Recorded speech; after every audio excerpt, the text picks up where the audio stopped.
My name's Tyler Heaton. I'm the manager of the Agility program.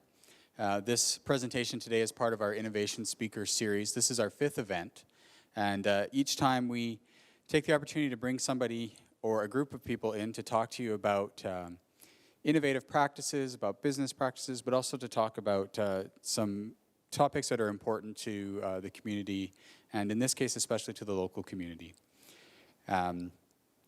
So what I'll do, actually, I want to bring up Heather McIntosh Rivera from Economic Development Lethbridge. She's going to share a few words about our local community, and then I'll introduce our speaker. Thank you. Hello, everyone. Good afternoon. Thanks for having us here today. As you can imagine, agriculture is near and dear to the economic heart of our community. We have a landscape here of about 5,600 businesses in our community, $5 billion in GDP every year, just out of the city of Lethbridge. $1 billion of that comes from agriculture. So we have a center where we have excellence in food production, food processing, food innovation, agri-technologies, water sciences, soil sciences. We have, I would say, I go to a lot of trade shows and I'm always telling people, you know, what Lethbridge has to offer and how we can help their business grow. But the reality is the excellence that I see here, I have not seen anywhere else. And a big part of that is due to this entrepreneurial spirit that I see coming out of the post-secondary institutions, coming out of organizations like Tech Connect. We have a technology incubator that helps startup companies to grow, and they connect with our students, with our professors, with our scientists, and it creates this fascinating environment where we can all take that and we can grow. Sorry, running out of air. I like to talk. So yeah, I just wanted to share a little bit about how important these types of businesses are to our community, and in particular, want to call out Julia in regards to the urban grocer. So I think it's fascinating. When you think about businesses, investment, jobs, that's kind of what drives your economy.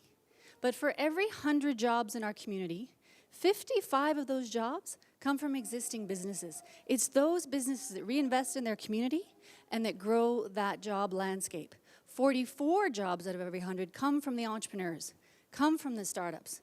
Only 1 of every 100 comes from what we call a greenfield corporate relocation.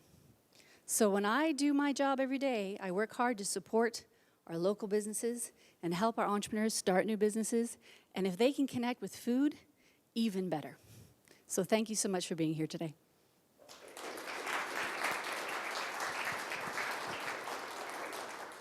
Thank you very much, Heather. And I also want to thank you on behalf of Agility for coming out on such a beautiful Monday afternoon. We're glad to have you here. I didn't really take an opportunity too much to talk about what the Agility program is. I see a lot of familiar faces in the audience, so some of you may have heard me talk about this before, but I'll maybe just take a minute to talk about where we're coming from with Agility and where we think we're going with it as well. So the Agility program is an overall branching program here at the University of Lethbridge, and its focus is innovation and entrepreneurship. And entrepreneurship in the sense that we want to encourage people to have that spirit of entrepreneurship, to look for opportunities and to manage their risks and look at how they can push forward and to have the tenacity to go after an idea or a business. And that's why we have brought in such excellent speakers to talk to our students in our community about this, because we want to inspire people to go after the things that they're interested in doing. And that's what the program is about. And along with that, we are building a program that supports students through many different ways, and we have sort of our 3 key ways that we support our students, and that's with funding. So we've been really fortunate in this last year to give 5 scholarships to undergraduate students in the Agility program, along with two innovation grants for faculty that are working with some fantastic students and doing some really amazing research. And then we have another innovation grant in the area of social enterprise, which again is supporting a team of faculty and students that are working on some really interesting projects. And I won't go into the details of those projects now, but if you go to our website and you check us out online, you'll be able to see a lot of the information on those projects that our students are working on and see where that funding and where those opportunities are being created here at the university. Our other areas that we're growing and that we're supporting our students is in our innovation zones. Unfortunately, Leanne Elias, who's one of our faculty members who's in one of our innovation zones, had to leave. She got a call from a student, said, "I need help," and she dropped everything and went and helped that student. That's the kind of faculty that we have here at the university, so it's pretty amazing. But we have innovation zones here that allow our students to go in and have some real-world experience, have an opportunity to do some hands-on work with external partners, with industry, and really put into practice the things that they're learning through the liberal education experience that they're having here at the University of Lethbridge. So that's an amazing part of the program, and that's one of the things that we'd like to showcase. Just a couple of points before I turn it over to our speaker. We're going to be circulating an iPad. We're trying this the technology route. We've done it with paper before, but we thought, we'll give this a try. It's just an opportunity if you're interested in finding out more about what we're doing, you can sign up for our newsletter. It's just an online form, and you can sign up. And yeah, so without too much further ado, I'd like to introduce Julia Mitchell, who, from the hugs and the handshakes that I saw as most of you came in the door, I don't know how much of an introduction I really have to do, but we first got in contact with Julia a little while ago and asked her about coming in, and we did so because she is a local business owner and a local entrepreneur, and she has a real connection to the business community here in Lethbridge. She has in the past worked with EDL and most recently with Young Professional Association of Lethbridge, YPAL. I just know it as YPAL, but she most recently was working with them as well. So she has a real connection to the local business community. And we thought that this topic was a really great way to end our series on agriculture, because we've talked about production. Now we're going to talk about the part that we all see every day on our plates and in our homes. And so without any further ado, I will turn it over to Julia. Thanks, Tyler. Hi, I'm Julia. So throughout my presentation, I don't really want to just present, so I'd rather it be a discussion. So I know there's a lot of smart people in this room, way smarter than me. So if you have comments or things you want to add, or you have a really relevant point for what I'm talking about, I would love for you to raise your hand and share it with the group. So yeah, we'll just kind of keep it dynamic is what I'm hoping we'll do. Sound good? Yes? Okay. All right, so I'm the owner of the Urban Grocer. It's a local grocery store here in Lethbridge. And before we get into too much about the store, they've asked me to talk a little bit about my background and me. So I'll do that quickly. I'm from Toronto originally, born and raised. Woo. And I went to Queen's University, Bachelor of Honors in Psychology. While I was there, I got really involved with our student government nerd right here. Anybody else? Okay, only one. After I graduated, I did a bit with TELUS and their leadership development program, and that brought me out to Calgary. And while I was in Calgary, I started thinking a lot about food, where food comes from, the food I eat, what's best for my optimal health and people I love. And I stumbled upon this thing called permaculture. Does anyone know what permaculture is? Heard about it? Rachel does. Charlie does. No? Anybody want to take a stab at it? Okay. It's a weird concept that kind of mixes a lot of different things together. But it's essentially designing systems for living and growing food that work with nature. Easy. We take human needs, we incorporate it into our ecosystem without any negative byproducts like pollution and other things. Makes sense, right? So when I found out about permaculture, I was really interested because it just so happened that it was at the time where I was really thinking about, the food system's got to be better, we need more organic, we need healthier options, all of that stuff. So I took a permaculture design course in Calgary for 4 months in 2011 and got my permaculture design certificate. And after that, it kind of was guiding principles for my life in general. And so I eventually came down to Lethbridge, worked at EDL with some lovely people, some of whom are in the room, and ended up also here at the university in the marketing and advertising department. But all the while, sort of letting permaculture principles guide what I was doing in my home life and personal life. So gardening, greenhouse, building a greenhouse, we did a cob oven, a whole bunch of stuff. I also taught some permaculture intro courses here in Lethbridge, so that's how I know some people in the room. And then in 2014, I got the opportunity to buy Urban Grocer, and it was like, wow, the opportunity to fuse what I was really interested in outside of work and make it part of my career. How perfect. So now what I do is I incorporate permaculture principles into my business, which is a grocery store. And so we're located on the corner of 9th Avenue and 11th Street South, just west of the hospital. Has anyone been to my store? Yay, that's so great. That's so great. So I bought it from Cheryl Mahedin. I don't know if you guys know her. Yes, in 2014. And so since I've been kind of taking it in a more organic produce kind of local direction, and it's been going really well so far. So what we like to say around the store is local is the new green. And I think that really works for us.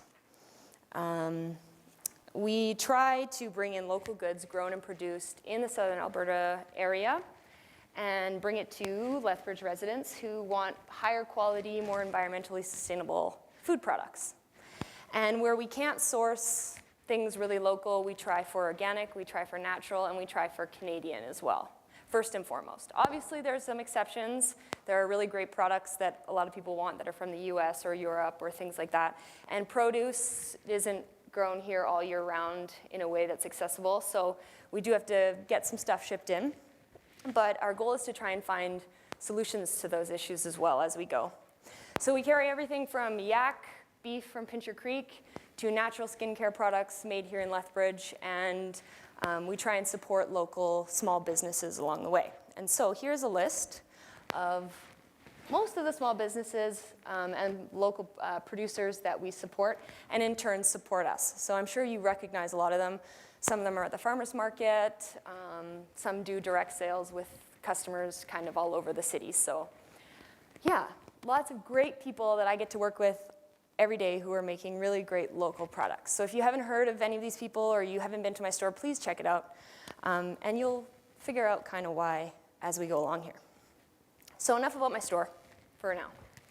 We're going to talk about our current food system. Is anybody scared yet? Big, big, big complex issue. So I'm going to try and distill it into some manageable bites. If anyone has anything to contribute as well, I would love to hear it. But yeah, we're going to kind of tackle each step of this system. And yeah, so before we do that, does anyone have any comments about what they see here? Any observations about a system that looks like this one? It's unsustainable. Why? Right. Any other comments? It does not loop back into itself. That's a good observation. It's completely linear, right? From source to sink. Anything else? Lots of machinery, yeah. Okay. Not necessarily a bad thing. None of this is necessarily a bad thing. And I'm not here to bash all of the systems that are supporting our local economy either, but there's lots of improvements to make. So a couple things, like this gentleman in front said, it's linear, so there's no recycling back in the system. There's no circle back, nothing reused. Also, if a link in this chain breaks, there's no redundancy to protect it when something like that happens. So ultimately, a linear system inherently flawed. Another thing to note is it's all sourced, step number one, from a non-renewable resource. And not so obvious from this diagram is that it's heavily influenced by what happens globally around the world. So a few stats. 93% of soybeans and 80% of US corn are under the control of a company called, starts with an M. Yes, see, I'm preaching to the converted. An international company. Four companies dominate the global grain markets, And 3 companies process more than 70% of American beef. So 2 big things, it's characterized by the dependence on fossil fuels, and it's linear, and it's heavily controlled by large international companies. So let's start with step 1, source oil. So the modern commercial agriculture miracle that feeds us all, and much of the rest of the world, is completely dependent on the flow, processing, and distribution of oil, and the technology that ensures the maintenance of this flow. So every single step of this process involves oil. So oil refined as gasoline and diesel is critical to run the tractors and the machineries on our farms, and the spray, like herbicides, pesticides, all of that is oil-based, as well as transporting seeds and food. Food processors rely on just-in-time delivery of the goods to start making the food or processing the food, and that's gasoline-based. Food processors rely on the production and delivery of food additives like preservatives, emulsifiers, coloring agents, minerals and vitamins, all of the additives that go into our foods, oil-based. Food processors rely on the production and delivery of packaging, like plastics, bottles, metals, all of those things, many of which are also oil-based.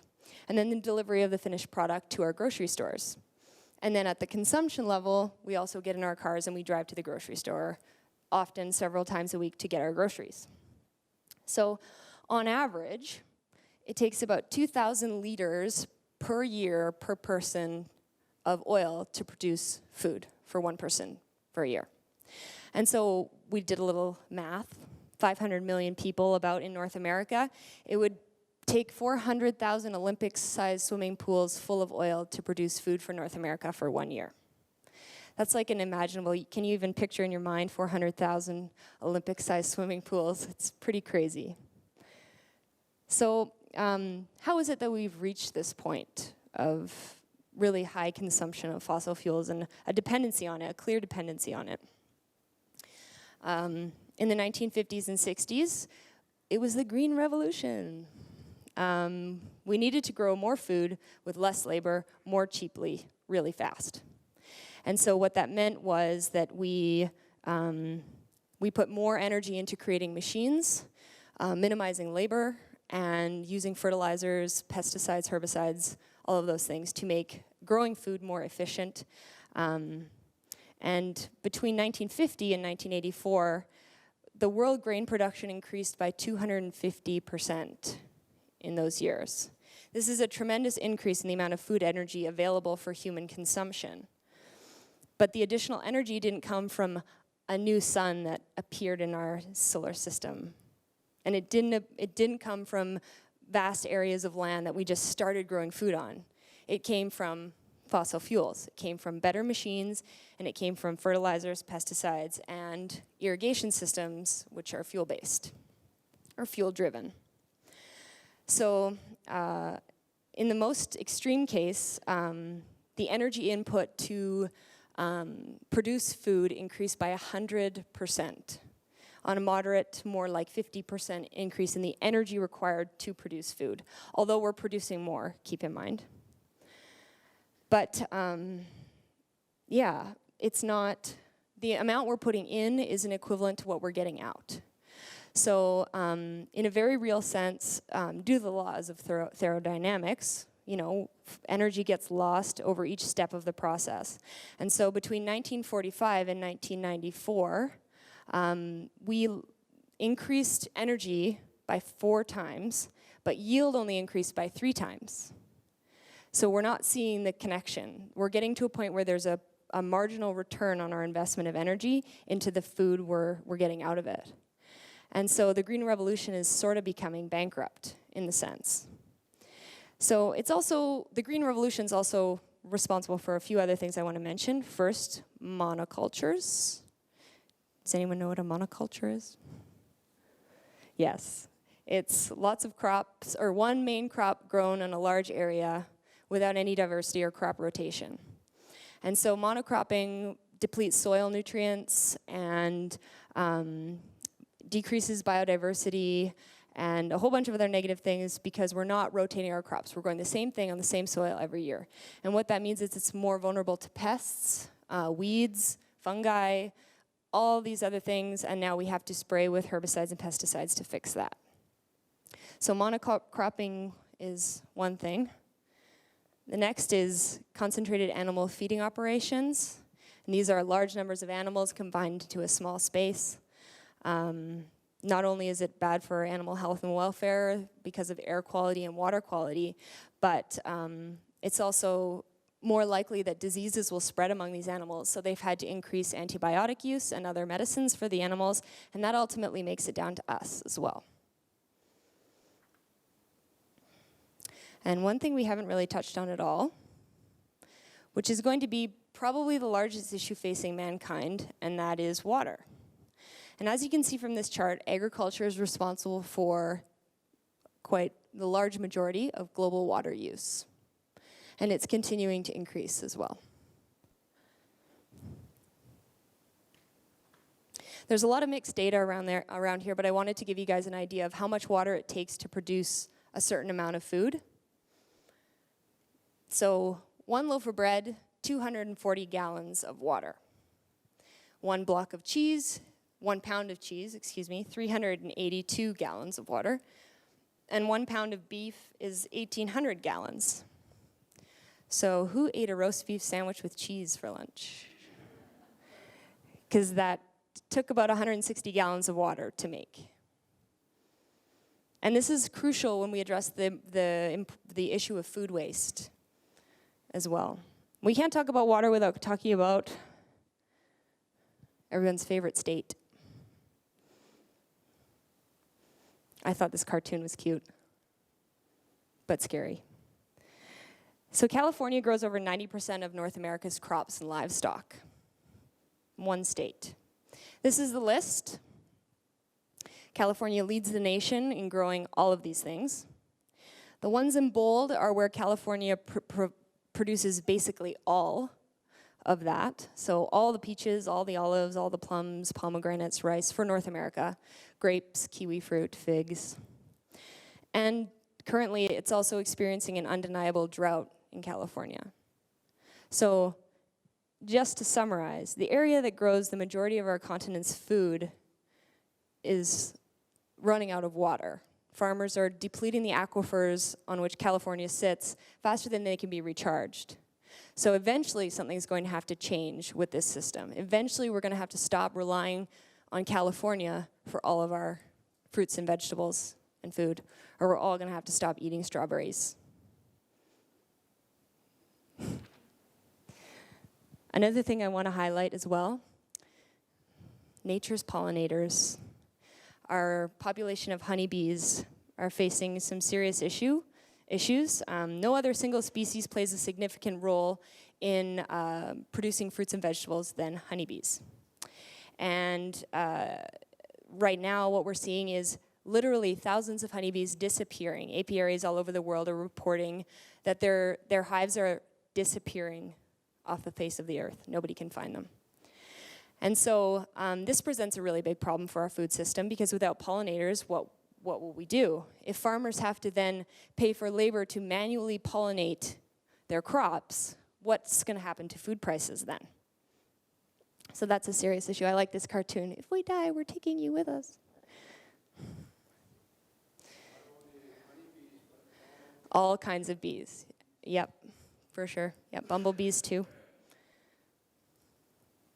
So now let's talk about the distribution system. The average vegetable travels 1,600 miles to get to you. The average fruit is 2,500 miles. That's like from here to basically the Mexico border is the average. And processed food is somewhere in between, like around 2,000 miles. And in order for food to travel these distances, we need to sometimes use chemical treatments to maintain their quality or prevent ripening, or use genetically modified versions of these vegetables and fruit to help delay that process. And it's partly because since grocery stores, mine, you know, I'm a grocery store owner too, restaurants, hospitals, other food service, we require just-in-time delivery. So we don't want things sitting forever, right? We want it in a couple days of when we're going to sell it. And so because of that, we're doing multiple trips, several trips, over and over again. And so from the standpoint of energy use here, we use 4 to 17 times less energy if we just eat local options instead of what we buy at the supermarkets that come from Mexico or California.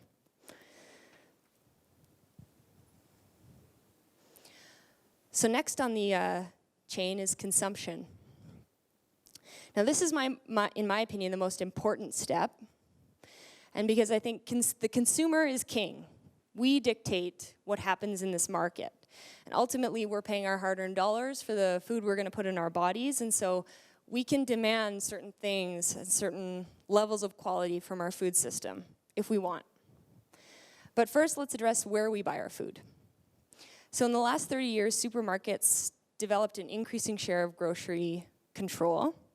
And in doing so, have influenced their control over us and suppliers and producers. So I don't know if you know this, and this is something that when I got into the grocery business, I was like, this is appalling. I can't believe this is happening. I would never do this.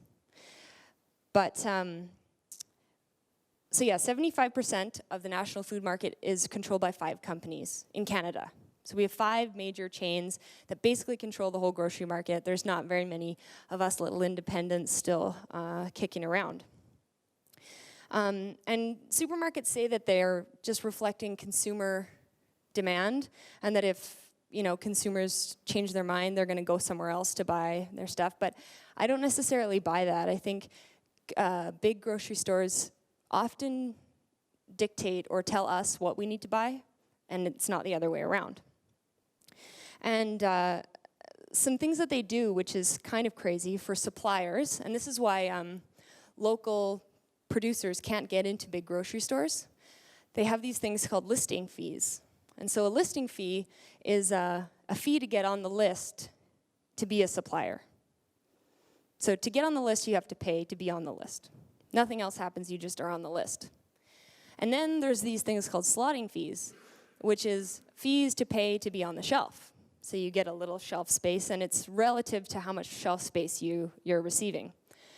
So slotting fees, listing fees, big companies, they demand discounts from suppliers and producers. They undercut or sell below cost certain products like butter right now.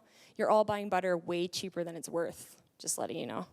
And that distorts the market. As consumers, if you see butter for $5, you're like, oh, butter's $5, that's what it's worth. No, it's $8, And so the butter supplier is standing there thinking, what are you doing? You're devaluing my product. But big supermarkets can do that because they have that power.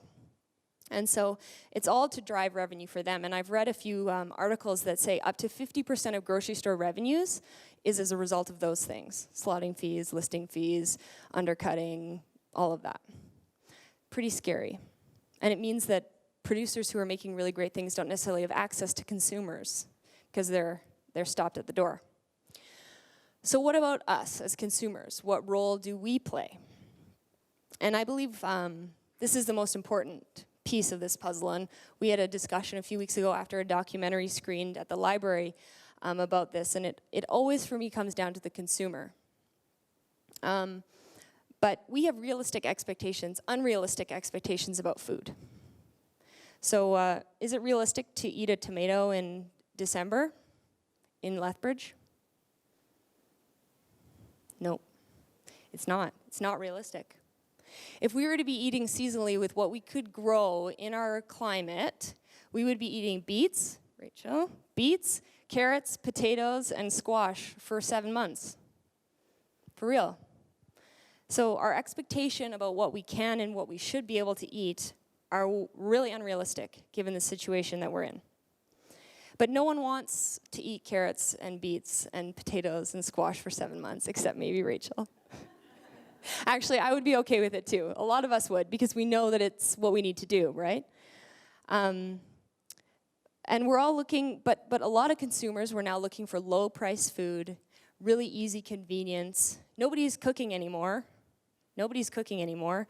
I read a study that said that 60% of meals are prepared, only 60% of meals are prepared in the house by someone for supper. 30 years ago, it was over 75%, and now it's only about 60. So we're even losing our ability to cook food because packaged food is more accessible, frozen meals, takeout, all of that stuff. So another important thing, beyond our desire to eat all foods all the time, is that we love lots and lots and lots and lots of meat. Lots of meat.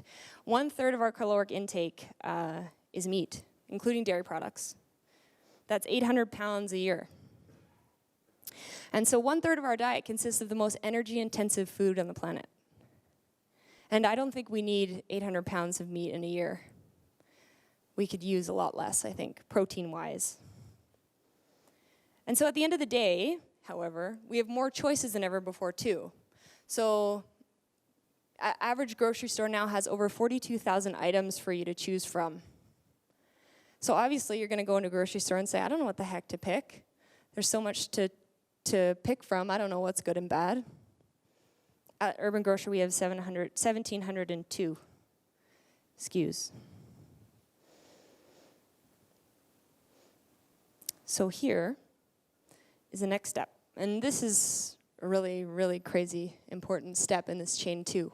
But can I play a quick clip? Do you think this will play? Sorry, can I click it? Okay. It's much more succinct than I am, so it's good? We grow and produce enough food for everyone on the planet.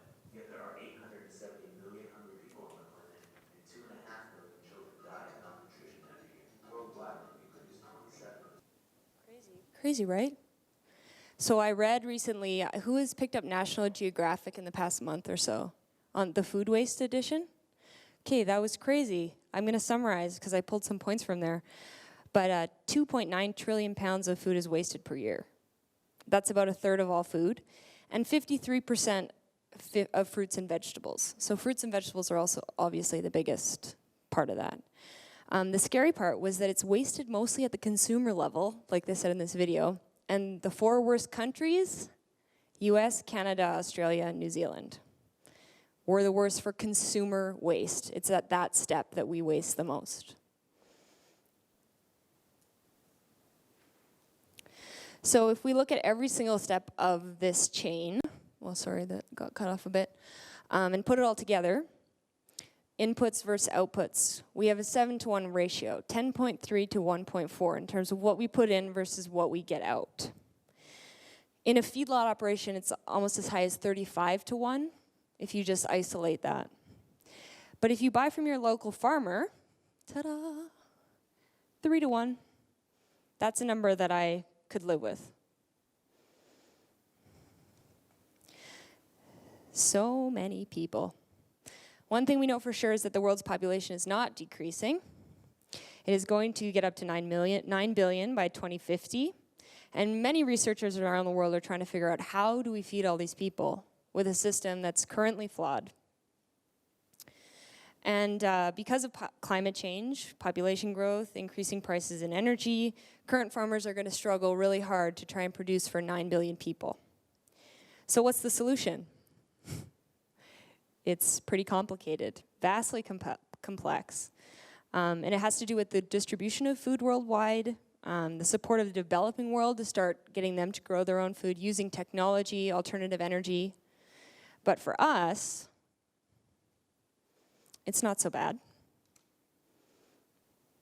On a scale we can manage.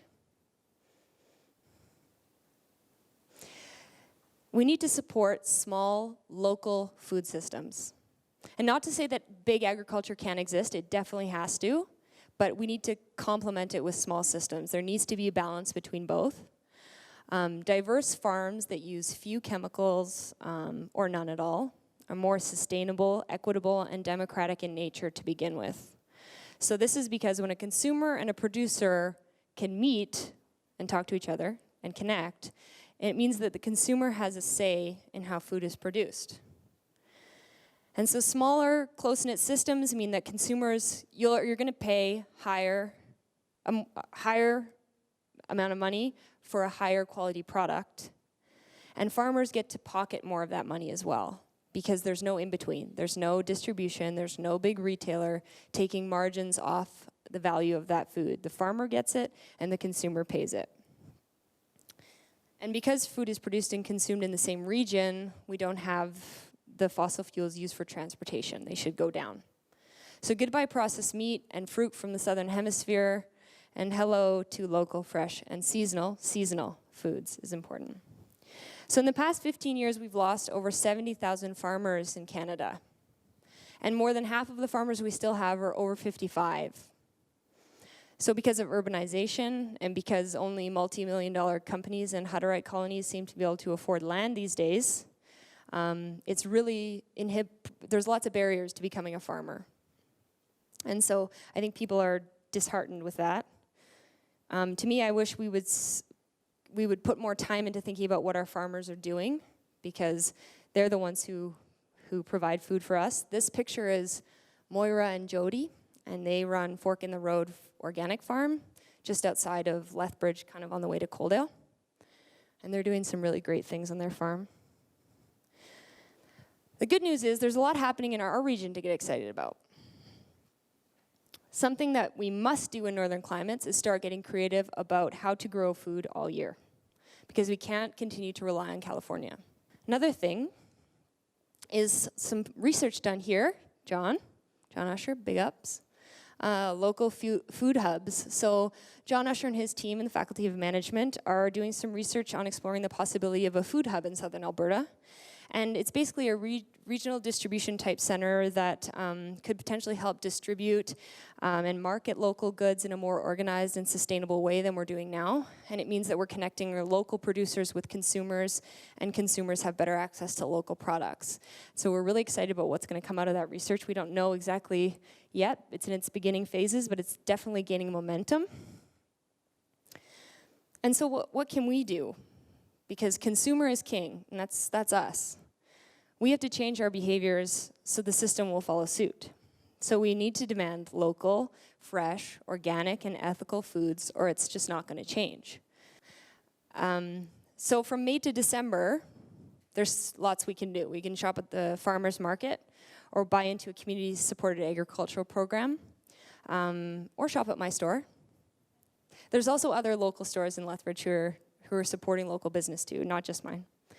That's 6 months of the year that we can rally together to support local, ethical, and sustainable food. So that's pretty exciting. And we keep the money flowing in our local economy. There's other companies doing great stuff. So Fork in the Road, the Jody and Moira picture, that's them up at the top left there.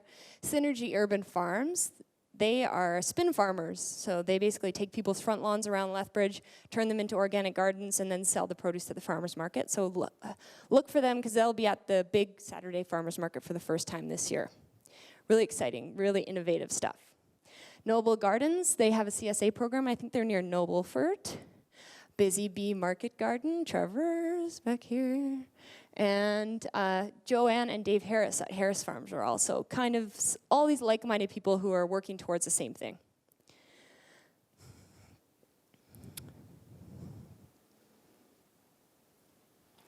So, I added a slide but forgot to add it with you, but that's okay. It says try local, and then in brackets, instead of it's fun, it says it strengthens our local economy. So shopping local does something incredible. It strengthens our local economy and our resiliency against changes in global or even national markets. So there was a study done out of a think tank in London that compared when people buy at the supermarkets versus when they buy local or through community-supported agriculture programs. And they found that twice the money stayed in the economy when folks bought locally. So if you think of money like blood in the body, it keeps moving around, it keeps the economy going. But when money is spent at big supermarkets or large non-locally owned entities, it's like a wound that starts bleeding out. And so we've got to keep the money in the system, in our local economy. And some people will argue that higher costs of local goods is prohibitive, like, oh, I can't buy local, it's too expensive. But what you do by buying local is you promote employment in your local economy, And the local companies, they tend to take less profit. We're not as greedy. And we also put the money back in. You know, my business, I employ 6 other people, and I spend all of my money promotions, printing, advertisings, maintenance, cleaning, all of that, I employ local people. Whereas big companies, the head office in China or whatever. Another thing we can do is choose healthier, less processed, and more seasonal food. I know I've said that already. But if you expect to be eating avocado and banana, you'll have to live with the fact that they're not ever going to come from here. And also waste less. Here's some ideas. I'm sure you guys know. But food waste is a really big thing. And it's all about just developing a local conscience. And it's not just about food either. Because I think the food system is indicative of a lot of other systems that we have on our planet right now. And so it's all about thinking about how far something's traveled, what's gone into it for it to be produced, how it's made. Is it good for your body? Is it good for your family? All these things are sort of around that local conscience, thinking more about where you live and the community you're in. And yeah, I know I've said this before in my TED Talk a couple years ago, but if everyone just turned their front lawn into a vegetable garden, we'd all be good to go. We could feed everyone with 2,500 calories a day forever. But that's not really realistic for everybody, so I get that. But anyway, yeah. I think that's it.